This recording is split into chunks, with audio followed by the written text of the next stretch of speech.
जय श्री कृष्णा। राधे राधे। स्वागत है आपका हमारे चैनल पार्वती पनमोली में। आज हम जानेंगे चैत्र महीने का आखिरी प्रदोष व्रत कब रखा जाएगा, चैत्र शुक्ल प्रदोष व्रत कब किया जाएगा। आइए जानते हैं सब कुछ। प्रदोष व्रत भगवान शिव को समर्पित होता है। धार्मिक मान्यता के अनुसार प्रदोष इस व्रत को करने से महादेव प्रसन्न होते हैं और जीवन में सुख समृद्धि का आगमन होता है। चैत्र माह का आखिरी प्रदोष व्रत कब रखा जाएगा और इसका सुमुहूर्त आइए जानते हैं। हिंदू पंचांग के अनुसार हर महीने के कृष्ण और शुक्ल पक्ष की त्रयोदशी तिथि पर प्रदोष व्रत रखा जाता है, जो कि भगवान शिव को समर्पित माना गया है।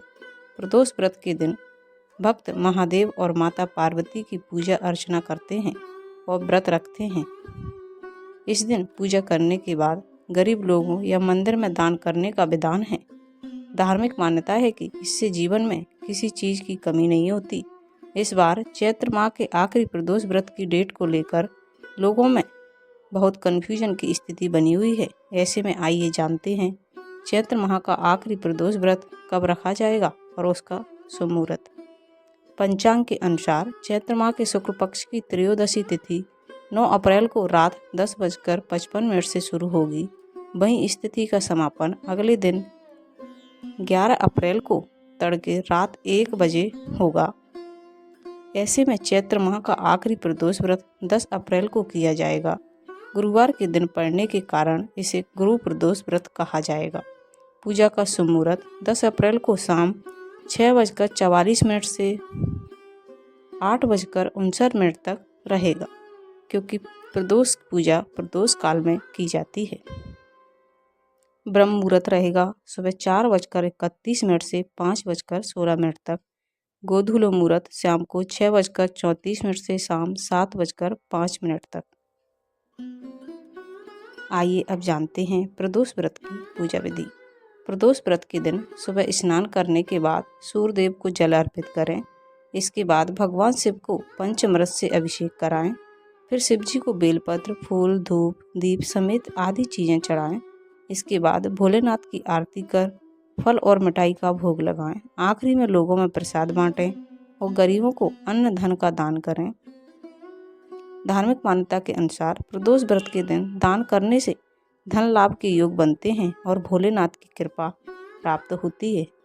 आइए अब जानते हैं प्रदोष व्रत की पूजा सामग्री के बारे में। सामग्री है अक्षत, कलावा, दूध, पवित्र जल, गंगा जल, कनेर का फूल, आसन, भांग, शिव चालीसा, शंख, शहद, फल फूल, मिठाई, धतूरा। प्रदोष व्रत का पालन करने के लिए कुछ नियमों को ध्यान में रखना आवश्यक होता है। व्रत करने वाले को व्रत के दिन ब्रह्म मुहूर्त में उठकर स्नान करना चाहिए। पूरे दिन सात्विक भोजन करना चाहिए और ब्रह्मचर्य का पालन करना चाहिए। व्रत के दौरान झूठ बोलने, क्रोध करने और किसी का अपमान करने से बचना चाहिए। सूर्योदय से लेकर प्रदोष काल यानी शाम के समय तक व्रत रखना चाहिए। व्रत के दौरान केवल फलाहार करना या निर्जल व्रत रखना अधिक शुभ माना जाता है। प्रदोष व्रत की पूजा शाम के समय प्रदोष काल में की जाती है। इसकी विधि इस प्रकार है। स्नान करके स्वच्छ वस्त्र धारण करें। शिव मंदिर में जाकर भगवान शिव का अभिषेक करें। शिवलिंग को जल, दूध, दही, शहद, घी और गंगा जल से स्नान कराएं। बेलपत्र, धतूरा, भांग और सफ़ेद फूल चढ़ाएं। दीपक जलाएं और धूप अगरबत्ती अर्पित करें। शिव मंत्र ओम नमः शिवाय या महामृत्युंजय मंत्र का जाप करें। प्रदोष व्रत की कथा पढ़ें या सुनें, आरती करें और प्रसाद बांट दें। प्रदोष व्रत में हमें कुछ और बातों का ध्यान रखना चाहिए। उस दिन क्या करना चाहिए, क्या नहीं। ब्रह्म मुहूर्त में उठें, स्नान करें और साफ कपड़े पहनें। भगवान शिव का ध्यान करें। ओम नमः शिवाय मंत्र का जाप करें। पूरे दिन सात्विक भोजन करें और व्रत रखें। जरूरतमंदों को कपड़े और दान करें। क्या नहीं करें। व्रत के दिन मांस, मदिरा और तामसिक भोजन का सेवन न करें। किसी को भी अपशब्द, झूठ और गलत बातें न बोलें। व्रत के दौरान क्रोध और अहंकार से दूर रहें। किसी भी तरह की हिंसा, चोरी या अनैतिक काम न करें। दिन में सोने से बचें और आलस का त्याग करें। ज्योतिष शास्त्र में प्रदोष व्रत का विशेष महत्व है। यह व्रत विशेष रूप से शनि, मंगल, राहु और केतु ग्रहों के दोष को शांत करने के लिए किया जाता है।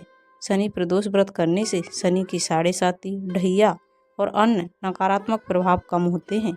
वहीं कर्ज मुक्ति और स्वास्थ्य लाभ के लिए मंगल प्रदोष व्रत बहुत महत्व रखता है।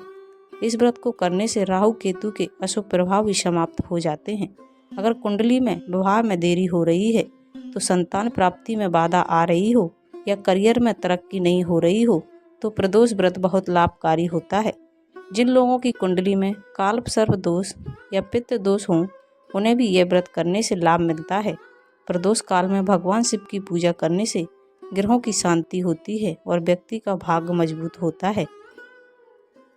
तो ये थे चैत्र मास के आखिरी प्रदोष व्रत की संपूर्ण जानकारी। अगर आपको अच्छी लगे तो प्लीज़ चैनल को लाइक शेयर सब्सक्राइब कीजिए, साथ में बेल आइकन को ऑन कर लीजिए ताकि जब भी लेटेस्ट वीडियो अपलोड करें उसकी जानकारी सबसे पहले आपको मिल जाए। और कमेंट में ओम नमः शिवाय अवश्य लिखिए। Thank you.